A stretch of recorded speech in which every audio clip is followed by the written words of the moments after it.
Inside every cell a fire burns. This fire, metabolism, transforms food into energy, keeps the heart beating, fuels the brain and powers the muscles.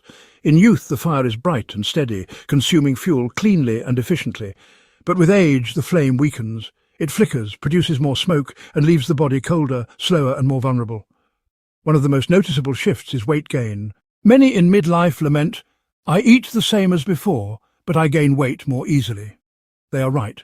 Basal metabolic rate, the energy the body burns at rest, drops steadily with age.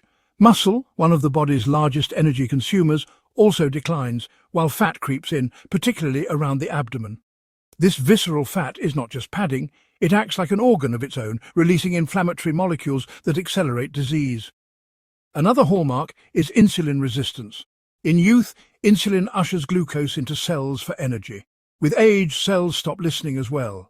Sugar lingers in the bloodstream, the pancreas pumps out more insulin, and over time diabetes emerges.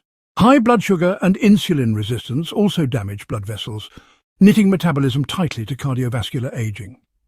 The mitochondria, our tiny cellular power plants, play a central role. In youth, they produce energy cleanly. With age, they sputter, generating less power while leaking harmful free radicals. It is as if the fire runs on damp wood, producing more smoke than heat. Hormones add to the shift. Growth hormone, testosterone and estrogen all decline, slowing the body's drive to build and repair. The thyroid, which regulates metabolism, often underperforms, leaving people sluggish, cold and prone to weight gain. The result is a dangerous cluster of conditions known as metabolic syndrome, a mix of high blood pressure, high blood sugar, excess fat and abnormal cholesterol. This syndrome, common in aging, greatly increases the risk of heart disease, stroke and cancer. Yet decline is not destiny.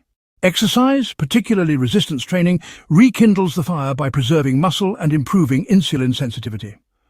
Dietary interventions like intermittent fasting and calorie restriction trigger cellular cleanup processes such as autophagy, refreshing the system. Drugs like metformin and rapamycin show promise in mimicking these effects, offering medical sparks to sustain the flame. Fossil's vision extends further. By rejuvenating cells, restoring telomeres and reviving mitochondria, science may not only stoke the fire but reset it to youthful levels. Instead of fighting each disease linked to metabolism, we could reignite the source. Metabolism is more than chemistry. It is the rhythm of vitality, the fire that powers every heartbeat and thought. To preserve it is to preserve life's energy. And though time dims the flame, science is beginning to learn how to make it burn bright again.